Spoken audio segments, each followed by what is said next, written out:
I think Gemma's experience in the movie is really interesting. She's just head down a creative, an engineer, someone who's like totally obsessed with what she makes, what she does for a living, perfecting the things that she works on, and then suddenly she's thrust into this situation where she's experiencing instant motherhood or parenthood or guardianship, whatever you want to call it. You know, like any movies, you do the best you can, and you want to put the best thing out there and hope that people can kind of relate to it, right? I mean, comedy and horror are so imbued in that way. They're so similar because it is really all about subverting expectations. You never quite know when the scare's coming, and it's the same thing with the humor. It's like, it's always best when you never know when it's coming.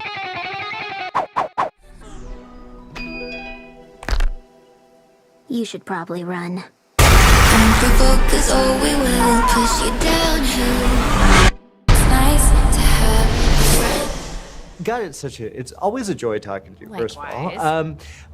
How did you get involved in this project? I got involved because Jason Blum reached out and said, I think we have another thing to do together. And Jason Blum is Blum of Blumhouse, and they did Get Out, which I was lucky enough to be a part of. And so when I heard from Jason already, I was like, yes, basically, I will do this, but let me take a look at the script too and just check it out. And then with each step, I just fell more and more in love with the project and became more and more determined to be part of it. And so it was a very easy decision based on the more superficial elements, like the people who were involved, and then also the story I found really compelling, and I couldn't put the script down, and that's always a good sign.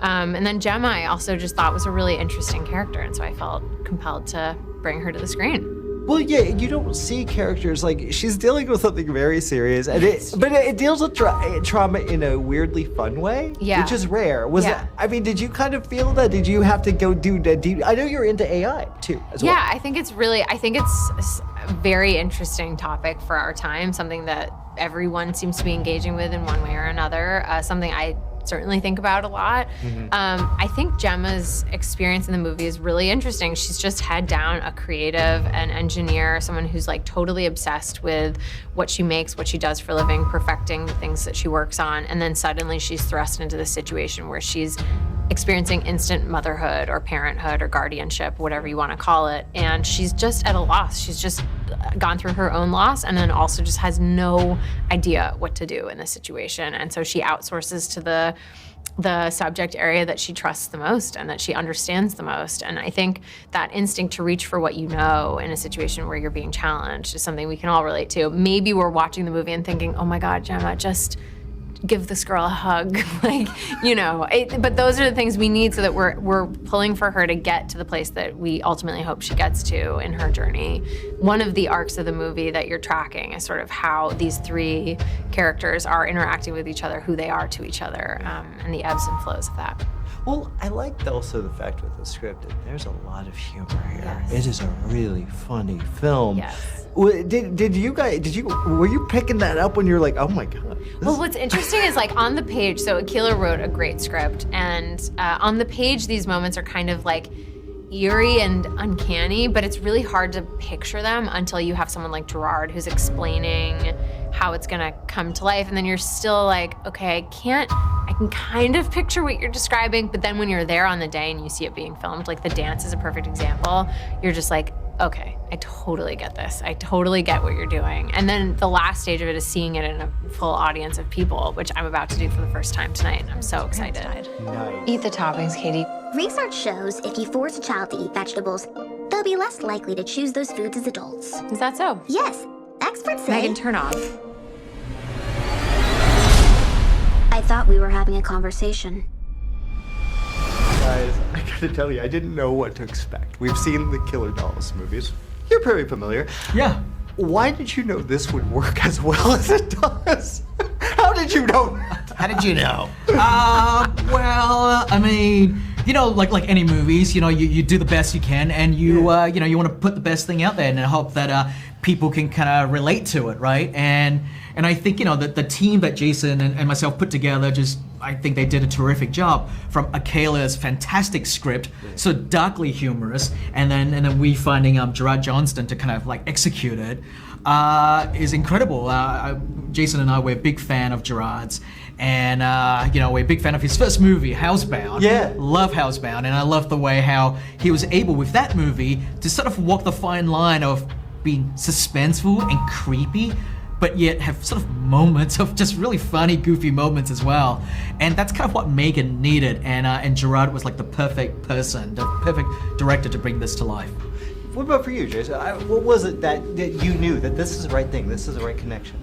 Well, if James Wan sends you a creepy doll story, chances are it's gonna work. Chances are it's gonna work. So even before I read it, I was prejudiced to like it. When I read it, I was very, not surprised, but I was thrilled.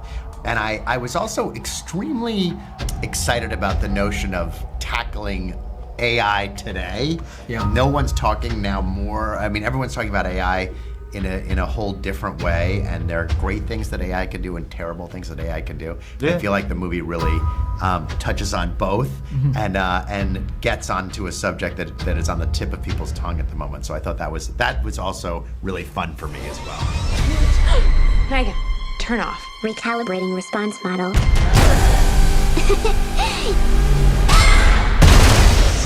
First of all, okay, this is a crazy film. This is insane. How do you approach a movie like this and find the balance of making it comedic? It's funny, obviously this is my first studio film, and so much of it I'm thinking, God, how much can I get away with?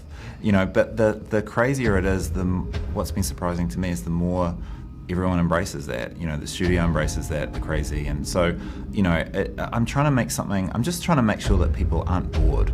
Because movies are, you're sitting there for a long time, and myself as well, like I guess I have some ADD, and I'm just trying to make sure that moment to moment you're engaged and you're interested, and comedy always creeps in there, but having already made a horror film and having learned a lot of lessons on that about how to create tension, it's just about balance and a tone and just keeping that in check, and that we're not always going for low-hanging fruit and we're trying to be surprising. I mean, comedy and horror are so imbued in that way. They're so similar because it is really all about subverting expectations. You never quite know when the scare's coming, and it's the same thing with the humor. It's like, it's always best when you never know when it's coming. Well, in this film you also managed to do, and I kind of don't want to spoil it, but there's moments that drift out of comedy and horror into other genres, which, like, we're talking some sing-songy stuff. I mean, that was a brilliant sequence. Was that always there? Was that always part of the script? Yeah, well, I would say that was some of the things that I wanted to bring to it. Again, it's just about subverting expectations, and we had this scene where we're showing how amazing M3GAN is, and to me it was like the appeal of M3GAN is she can just do everything that you can't as a parent. She can do everything you can and do it better, but she can also do these other things, and she's got all these. And it's like kids watch, musicals on their iPad. We know, I know how much they enjoy TikTok now, but they're constantly watching singers, and it's like, well, what if M3GAN can be all of those things? And suddenly she can almost take a very ordinary scene and turn it into a Disney musical because she's musical and she has all these talents. And it's like, well, why not? Let's see how far we can really take this. And that was really fun. And it was one of those things when we shot that scene, we weren't quite sure how far we were going to go. But I felt like, let's just see how far we can take this. And we can always cut it if it doesn't work, but it works. It's one of the most fun things in the film. It is really entertaining. And now, M3GAN, we've seen killer dolls in movies. We've seen this kind of story repeatedly, ad nauseum. What made this special, creating her, and obviously working with real actors and changing it a little bit different this time? Yeah. Well, I wanted to make something that was just closer to a human being than we've seen before. These dolls, Annabelle's so creepy because she's just so messed up and she's just so wrong, and that's part of her appeal, and she just sits in the dark shadows. And and you have Chucky, he's also he's funny, like he's just and he's got the knife and everything, he's got the outfit, and he's just kind of funny. With M3GAN, I thought, well, here's a chance to make her really uncanny, like just see how far into the uncanny valley we could go with her. And so you're making her as lifelike as possible was a big appeal, and I just thought that would be really fun. When I hooked up with Moreau, who made her, they deal in lifelike prosthetics and things. So I thought, when I saw their work, I thought, well, why are we making her look like a doll? Why don't we kind of make her almost look like a girl? And that idea, I just remember being really excited by that idea. And she does. She just looks she looks amazing. She looks so I have a new primary user now. Me. Well, so I was at the press screening last Yes. night, and literally there were people going, "Oh my God, this is hilarious!" And people walking gosh, I out going, can't "This wait. is hilarious." Oh, good. Yeah, good. I mean, what is it about you in horror? Because you do. I don't know. Will you tell me? Can you answer that question? Well, you're good Save at like it. a year of therapy. Thank you. I think what it is I find this genre to be fun. I find the projects that come out of it have this amazing ability to deal with very serious subject matter in a way that doesn't feel preachy or condescending or heavy. It certainly deals with heavy themes, but it does so in a way that is just more digestible. And I also find that the female characters that come out of this genre are really nuanced and interesting. And ultimately, when I'm reading a script or I'm looking at a project, those are the things that I'm looking out for, like whether or not it engages with something culturally that feels super relevant, whether this character feels real to me, if this feels like anything that I would want to watch, anything I would want to think about, engage with as an issue. Those are the questions that go into the stew of picking projects. And so then I guess it's no wonder that I keep ending up in this genre, because it's where people are having fun and taking risks and being more experimental with things. Yeah, and you're awesome at it. Well, thank you.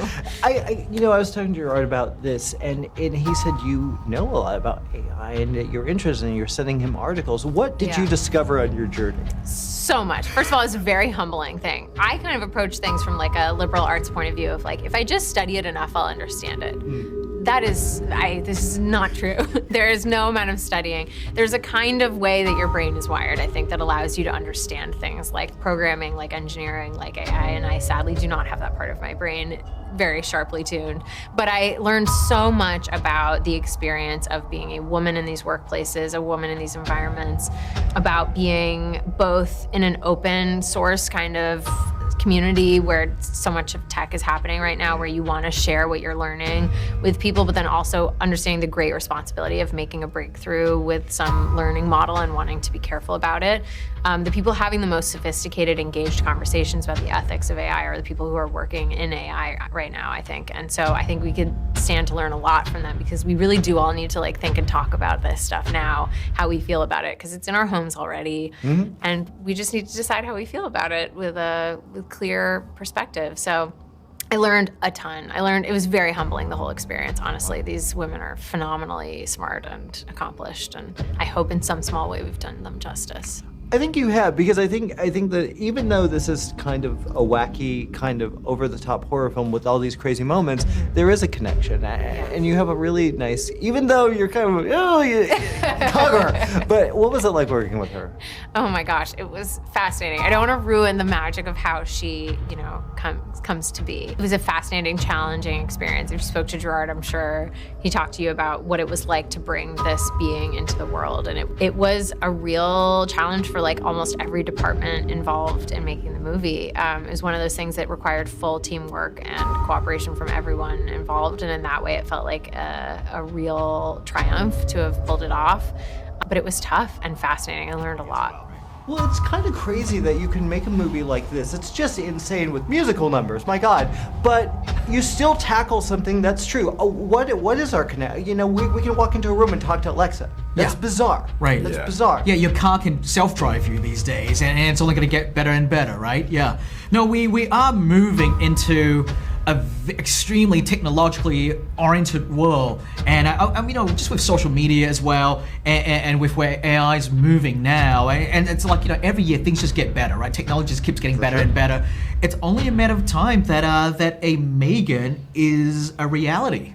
Yeah. You will have a doll. I mean, we already have dolls from way back then, like Teddy Ruxpin. Yeah, right. Teddy Ruxpin, right? So, but imagine that now with a computer inside its head that can learn, that can move on its own, that can hang out with you, teach you things that it learned from the internet. I mean, it's pretty incredible. I mean, it's pretty amazing from a positive standpoint, you know, but obviously when you're making a horror movie, we tend to lean into the cautionary tale aspect of it, right? It being a horror film that you know, we like to sort of play with the concept that when technology gets so advanced, it could turn against us, right? And I guess that makes for a much more fun horror film. Yeah, I mean, there are true stories of people on their baby monitors hearing creepy people somehow log in. Yeah, they're hacked into the system. Yes, right? yeah. So that's a lot of. It seems like a lot of perfect for Blumhouse. Perfect. Why was, Gerard has such a unique flair of comedy. I mean, this is really a funny movie. Do you like kind of going into the horror, the comedic aspect of this genre? Yeah, I think it's really important, and James is amazing at it. Yeah. If you look at, Insidious movies or our Paranormal Activity movies, it actually makes a movie scarier if you have a lot of funny parts in the movie, because as soon as you have a funny part, the audience relaxes, you're laughing, and then the scare is much more effective because your guard is down. And I think that's true with M3GAN. And I also think horror should be fun. And I think M3GAN is a super fun movie because there are a lot of laughs in it as well. What a great M3GAN, the concept is so absurd, right? Yes. It's so outrageous, right? That you kind of need to lean into that. You need to at least acknowledge it, and to acknowledge that this is a little bit wacky, and so let's not be afraid to have fun with that. Yeah, and I gotta say that the creation of M3GAN is a joy. It's such a unique, and it's like you don't even want to spoil it, but wow, what were your thoughts when you saw this idea coming to fruition? Well, I think the trick with her is to have it so that you think for a minute she's a person, right? I think the movie, one of the reasons I feel like the movie works is that she's done in such a way that she's really 50% AI and 50% human. And I think if it leaned one way or the other too much, it wouldn't work. I think Gerard did a great job at kind of walking that line. It's weird to watch as a viewer, because you're like, I feel like I've seen this before, but never like this. No, this working with Blumhouse and James Wan. What was that experience like? It feels like this is a big deal. It feels like this is gonna be a very popular film. From people's reactions, like the TikToks, all the stuff that's going a little crazy. What has the experience been like for you? It's always been great. Like from the get-go, James just always was just very genial with me, and he was just like a fellow director, but also I guess a fellow Australasian in a lot of ways. He was very, we share a lot of the same vernacular and stuff. So he was just like, "You're the right person for this movie. Will you do this movie?" And I was like, "Yeah, man, this is really fun. I think this is going to be a blast." And he had never he'd made so many doll movies, but they'd never walked before. So it was really exciting for all of us to have those conversations about how would she walk, and we had all these different ideas but when it came to making the movie, he was very hands-off. He was just like, "It's your movie, do your thing with it." He was casting an eye over certain things, obviously because it was important to him that it went well, but he was always happy with the choices I made, so he was just very hands-off. But supportive in all the right ways, and it meant a lot for me because on my last film, his films were a huge inspiration. So yeah. The casting is really terrific, especially your two leads. How did you decide on those two to play these innocent, just a designer creating something monstrous and a little girl? How did you find them? Well,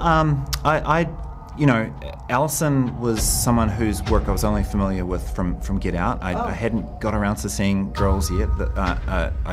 It's just so many shows, I just couldn't get to it. But when I met her, I was just blown away instantly with how smart she was and how down to earth she was. And I thought, this would be a really fun person just to work with. And she's very collaborative, but she's very shrewd. She fascinated by artificial intelligence, and she had a lot of ideas on it, and every time she read an interesting article, she would always send it my way. So it occurred to me early on that she was it's important that you believe this person could make this doll. And Allison's the type of person that you would believe. And she's so dry. She has such a dry sense of humor. And I'd always felt that she was not.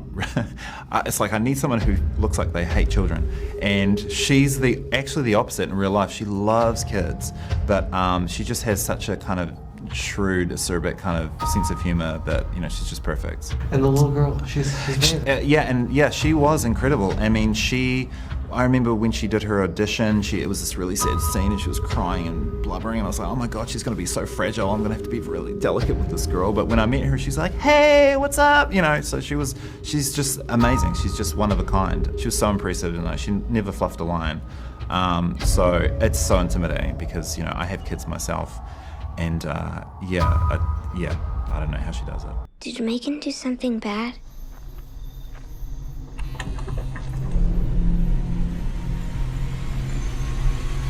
What's going on? What are you? I'm M3GAN. Baby, don't provoke us or we will.